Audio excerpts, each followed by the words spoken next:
मैं भूखा रह लूँगा, मुझको रोटी न दो। मैं भूखा रह लूँगा, मुझको रोटी न दो, बस मालिक छोटी सी आस चाहिए। मैं भूखा रह लूँगा, मुझे रोटी न दो मालिक, बस एक छोटी सी आस चाहिए। मैं बचपन से यही रहा हूँ, मुझे यही रहने दो। मैं बचपन से यही रहा हूँ, मुझे यही रहने दो, बस इतना ही आपका आशीर्वाद चाहिए। तो जी हाँ, बेशक ये जो लाइन है ये मैंने लिखी है, लेकिन इसके पीछे की जो भावनाएं हैं उस जीव को समर्पित है जिसने अपना पूरा जीवन सड़कों पे गुजार दिया। नमस्कार, सत श्री अकाल, आदाब, जय जोहार। आप सभी का स्वागत है आप स्कॉलर इस छोटे से यूट्यूब चैनल पे। बिल्कुल आज हम बात करेंगे सुप्रीम कोर्ट वर्सेस जो स्ट्रीट डॉग्स को लेकर के जो नए नियम निकले, नया लॉ जो है जिसमें चेंज हुआ, उसके बारे में हम बात करेंगे। ये जो टॉपिक है ये इम्पॉर्टेंट है करंट अफेयर के पॉइंट ऑफ व्यू से भी और जनरल अवेयरनेस के पॉइंट ऑफ व्यू से भी इम्पॉर्टेंट है। तो आज हम जो भी पूरी जो बात करेंगे इसी टॉपिक से रिलेटेड बात करेंगे, क्योंकि ये जो है अभी बहुत ट्रेंड में है, चर्चा का विषय है। इसका जो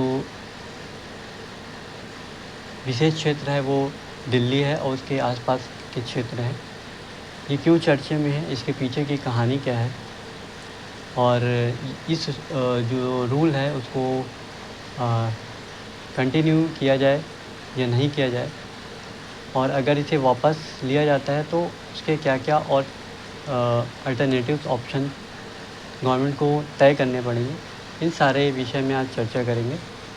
तो बिना वक्त गवाए चलिए शुरू करें। तो जैसे कि मैंने पहले ही बताया था कि आज हम सुप्रीम कोर्ट और के जो नए नियम हैं स्ट्रीट डॉग्स को लेकर के जिसमें उन्होंने स्ट्रीट डॉग्स को रिलोकेट करने की बात कही है, उसी ऑर्डर के ऊपर बात करेंगे जो अभी सुप्रीम कोर्ट में ऑनगोइंग डिबेट का टॉपिक बना हुआ है। ये जो है कुछ बेसिक आर्टिकल्स हैं, कुछ न्यूज़पेपर्स के कटिंग्स हैं जो बताते हैं कि ये जो न्यूज़ है कितना ट्रेंड में है, और कुछ लोग जो है इस न्यूज़ के सपोर्ट में है, मतलब इस लॉ के सपोर्ट में है, कुछ लोग जो हैं इस लॉ के अगेंस्ट हैं। तो सबसे पहले हमें ये जानने की कोशिश करते हैं कि ये जो केस है ये केस क्यों बना। ठीक है, तो हुआ यूँ कि जुलाई 2025 में सुप्रीम कोर्ट ने कुछ न्यूज़पेपर पढ़े। ठीक है, उन्होंने पाया कि दिल्ली एनसीआर का जो एरिया है उसमें बहुत सारे डॉग बाइट के केसेस बढ़ते जा रहे हैं। ठीक है, और उसी दौरान उन्होंने पाया कि कुछ जो छोटे बच्चे हैं, कुछ स्मॉल जो चिल्ड्रंस हैं, उनमें रेबीज़ के कारण बहुत सारे इश्यूज़ क्रिएट हुए।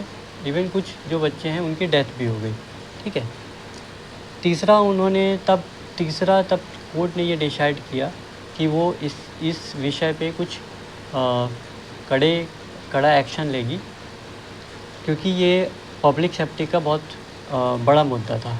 ठीक है, तो इन तीनों पॉइंट को देखते हुए ये जो है केस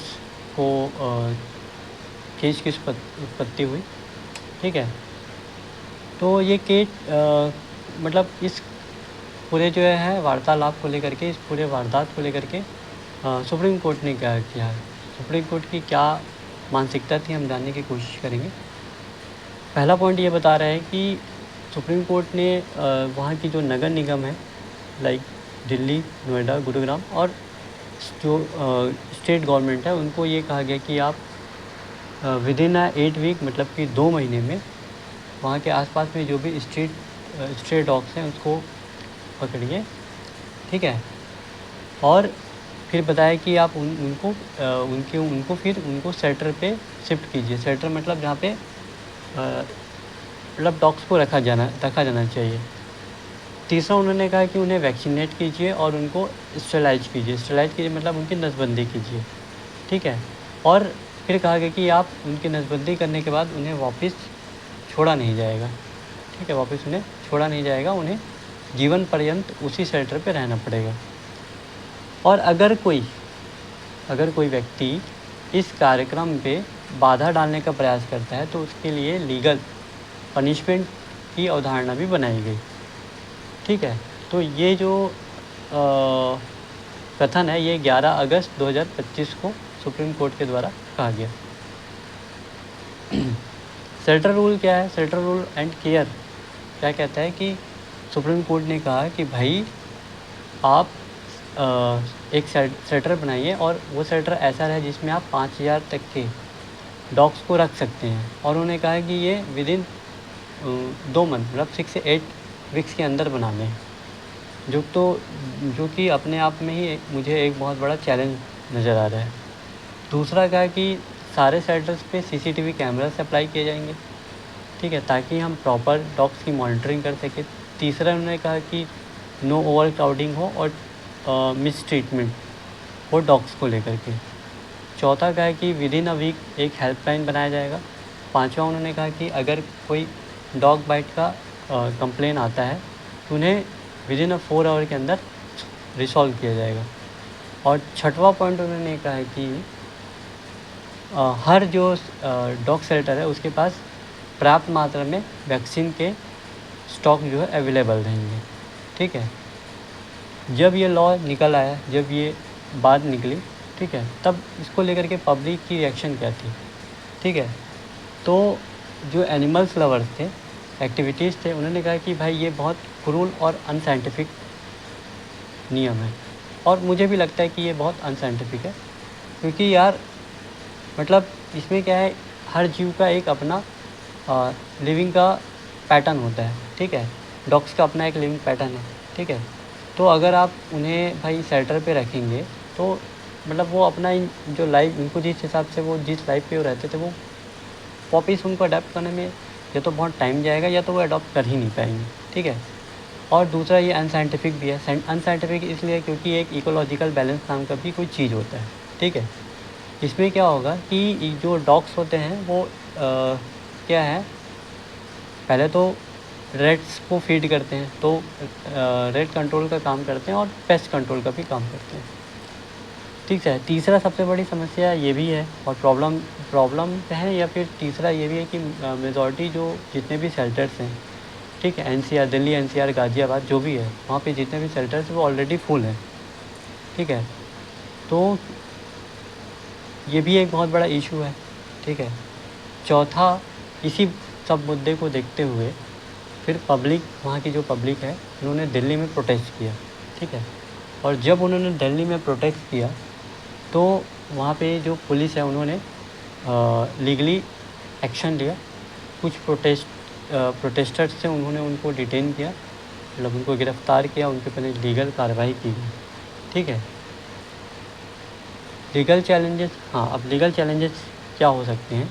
लीगल चैलेंजेस ये है कि जब 11 अगस्त को ये सारी चीज़ें हो गई, तब 12 अगस्त को एक लोकल NGO ने सुप्रीम कोर्ट से कहा कि भाई आप ये जो रूल निकाले हैं इन्हें आप वापस लीजिए या तो बंद कीजिए।